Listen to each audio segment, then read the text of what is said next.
अस्सलामुअलैकुम वरहमतुल्लाहि वबरकातुहु। औज़ु बिल्लाहि मिनश शैतानिर रजीम। बिस्मिल्लाहिर्रहमानिर्रहीम। सूरा बखरा आया నెంబర్ 121 to 130.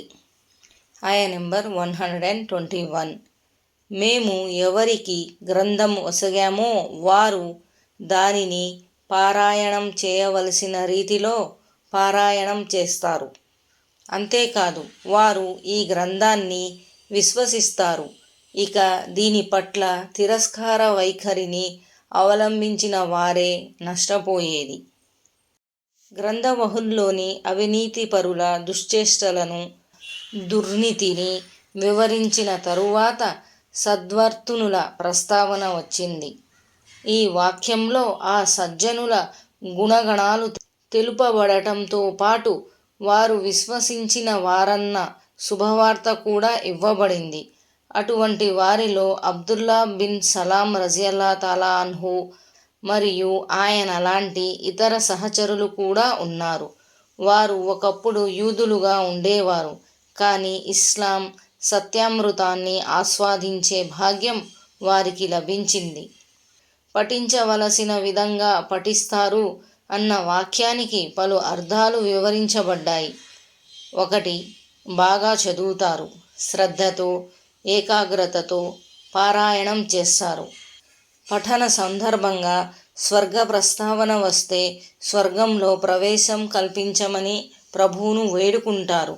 నరక ప్రస్తావన వస్తే దాని బారి నుంచి రక్షించమని ప్రార్థిస్తారు. 2. అందులో ధర్మసమ్మతంగా ఖరారు చేయబడిన అంశాలను ధర్మసమ్మతాలుగా విశ్వసిస్తారు. అధర్మం అని స్పష్టం చేయబడిన వాటిని అధర్మంగానే భావిస్తారు. అంతేగాని యూదుల మాదిరిగా ప్రక్షిప్తాలకు పాల్పడటం కానీ, తప్పుడు అన్వయింపులు చేయటం కానీ చేయరు. 3.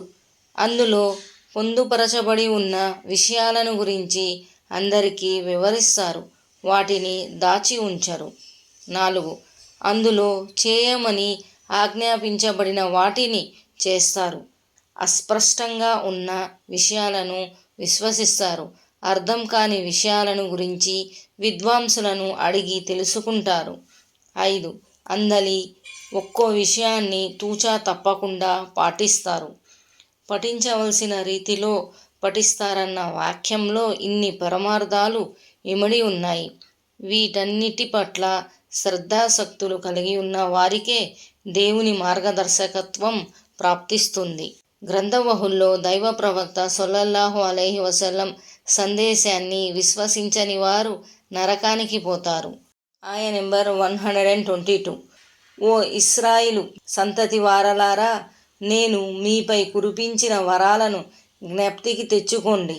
నేను మీకు సమస్త లోకాలపై, అలనాటి అన్ని జాతులపై, సమాజాలపై శ్రేష్టతను ఒసిగాను. ఆయా నెంబర్ 123. ఎవరు ఎవరికి ఏ విధంగానూ తోడ్పడలేని, ఎవరి నుంచి పరిహారం కూడా స్వీకరించబడని, ఏ సిఫారసు ఎవరికి ప్రయోజనకరం కాజాలని, ఎవరికి సహాయం కూడా చేయజాలని ఆ దినానికి భయపడండి. ఆయా నెంబర్ 124. జ్ఞాపకం చేసుకోండి, ఇబ్రాహీం అలైహిస్సలాంను అతని ప్రభువు అనేక విషయాలలో పరీక్షించగా అతను అన్నింటిలోనూ నిఖార్సుగా నెగ్గుకు వచ్చాడు. అప్పుడు అల్లా అతన్ని ఉద్దేశించి, నేను నిన్ను ప్రజలకు నాయకునిగా చేస్తాను అన్నాడు. దానికి అతను, నా సంతానాన్ని కూడానా అని అడిగాడు. అప్పుడు అల్లా దుర్మార్గులకు నా వాగ్దానం వర్తించదు అని సమాధానం ఇచ్చాడు. ఇక్కడ కలిమాతిన్ అంటే భావం షరియత్ ఆదేశాలు, హజ్ క్రియలు, త్యాగం, దైవ మార్గంలో వలసపోవటం, నమ్రూద్ తరపున ఎదురైన అగ్ని పరీక్ష అన్నీ ఇబ్రాహీం అలైహిస్సలాంకు పెట్టబడిన కఠిన పరీక్షలే. ఈ పరీక్షలన్నింటినీ ఆయన సహన స్థైర్యాలతో ఎదుర్కోవటమే కాకుండా వాటిలో పూర్తిగా నెగ్గారు కూడా. దీనికి ప్రతిఫలంగా ఆయన మానవాళికి నేతగా సన్మానించబడ్డారు. అందుకే ఒక్క ముస్లింలేగాక యూదులు, క్రైస్తవులు, అరబు ముష్రికులు అందరూ ఆయన్ని అభిమానిస్తారు, ఆదరిస్తారు. ఆయన్ని తమ పితామహునిగా పరిగణిస్తారు. ఇబ్రాహీం అలైహిస్సలాం గారి ఈ కోర్కెను కూడా అల్లా నెరవేర్చాడు. దివ్య ఖురాన్లోనూ ఆ విషయం ప్రస్తావనకు వచ్చింది. మేము అతని వంశంలో ప్రవక్త పదవిని, గ్రంథాన్ని ఉంచాము. ఇబ్రాహీం అలైహిస్సలాం తర్వాత వచ్చిన ప్రవక్తలు అందరూ ఆయన వంశీయులే. దైవ గ్రంథాలు కూడా ఆయన వంశీయులపైనే అవతరింపచేయబడ్డాయి. దాంతోపాటు నా వాగ్దానం దుర్మార్గులకు వర్తించదు అని అనబడడం గమనార్హం.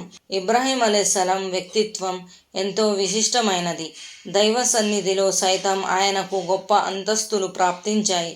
అయినప్పటికీ ఇబ్రాహీం సంతతిలోని అసమర్థులను, అవిశ్వాసులను, ముష్రికులను అల్లా సుతరామా ఇష్టపడడు. వారికి రేపు పట్టే దుర్గతిని, దుర్వస్థను దూరం చేసేవాడు కూడా ఎవడూ ఉండడు. అల్లా ఇక్కడ కులగోత్రాలను, కుహాన ప్రతిష్టలను కూకటి వ్రేళ్లతో పెకిలించేశాడు. విశ్వాసం మరియు సత్కార్యాలు లేకుండా ఎవరు దేవుని మొప్పును పొందలేరు. ప్రవక్తల పుత్రరత్నాలైన, చక్రవర్తుల మాసపుత్రులైన, పీర్ సాహెబుల ఆశీస్సులు పొందినవారైనా ఎవరైనా సరే విశ్వసించి మంచి పనులు చేయటం అనివార్యం. మహానీయ ముహమ్మద్ సల్లల్లాహు అలైహి వసల్లం ఇలా ప్రవచించారు: ఎవరి ఆచరణ అయితే అతన్ని వెనుక వదిలేసిందో అతని వంశం అతన్ని ముందుకు తీసుకువెళ్ళదు. ఇది సహీ ముస్లిం యొక్క హదీస్. ఆయ నెంబర్ 125. జ్ఞాపకం చేసుకోండి, మేము ఈ గృహాన్ని అంటే కాబా గృహాన్ని మానవులందరి పుణ్యక్షేత్రంగాను, శాంతి నిలయంగాను చేశాము. మీరు ఇబ్రాహీం నిలబడిన ప్రదేశాన్ని నమాజు స్థలంగా చేసుకోండి. నా గృహాన్ని సందర్శించి ప్రదక్షిణ చేసేవారి కోసం, అక్కడ ఏతికాఫ్ పాటించేవారి కోసం, రుకు సజ్దాలు చేసేవారి కోసం మీరు దానిని పరిశుద్ధంగా ఉంచాలి అని ఇబ్రాహీం, ఇస్మాయిల్ నుంచి మేము వాగ్దానం తీసుకున్నాము. కాబా గృహ నిర్మాతలలో ప్రప్రథముడైన ఇబ్రాహీం అలైహిస్సలాం ద్వారా అల్లా కాబా గృహానికి సంబంధించిన 2 విషయాలను ఇందులో ప్రస్ఫుటం చేశాడు. ఒకటి, మానవులందరి పుణ్యక్షేత్రం అన్నది. దీనికి మాటి మాటికి మరలి రావలసిన స్థలం అన్న అర్థం కూడా వస్తుంది. ఒకసారి ఈ కాబా గృహాన్ని సందర్శించిన వ్యక్తి మరోసారి, ఇంకోసారి కూడా అక్కడికి రావాలని ఉవ్విళ్ళూరుతుంటాడు. ఎన్నిసార్లు సందర్శించిన ఆకర్షణ తగ్గదు. 2, అదొక శాంతి నిలయం. అక్కడ శత్రుభయం కూడా ఉండదు. అజ్ఞాన కాలంలో సైతం ప్రజలు ఆ పుణ్యక్షేత్రం పరిధిలో శత్రువును సంహరించేవారు కాదు. ఆ పవిత్ర గృహానికి గల ప్రత్యేకతను, గౌరవాన్ని, ఆనవాయితీని ఇస్లాం అనుయాయులు ఇప్పటి వరకు కాపాడుకుంటూ వస్తున్నారు. పైగా ఈ విషయమై ఇస్లాం తన అనుయాయులకు మరింత గట్టిగా తాకీదు చేసింది. మఖామే ఇబ్రాహీం అనేది ఒక రాయి. ఇబ్రాహీం అలైహిస్సలాం ఆ రాతి మీదే నిలబడి కాబా గృహాన్ని నిర్మించారు. ఆ రాయిపై ఆయన పాదచిహ్నాలు కూడా ఉన్నాయి. ఇప్పుడు ఆ రాయి ఒక అద్దాల కేసులో సురక్షితంగా ఉంచబడింది. హజ్, ఉమ్రాలకు వెళ్ళిన ప్రతి ఒక్కరూ కాబా ప్రదక్షిణ సందర్భంగా దాన్ని చూడవచ్చు. కాబా ప్రదక్షిణ పూర్తయ్యాక ఆ స్థలంలో 2 రకాతుల నమాజు చేయడం సాంప్రదాయం. ఆయ నెంబర్ 126. నా ప్రభూ, నీవు ఈ ప్రదేశాన్ని శాంతినగరంగా చెయ్యి.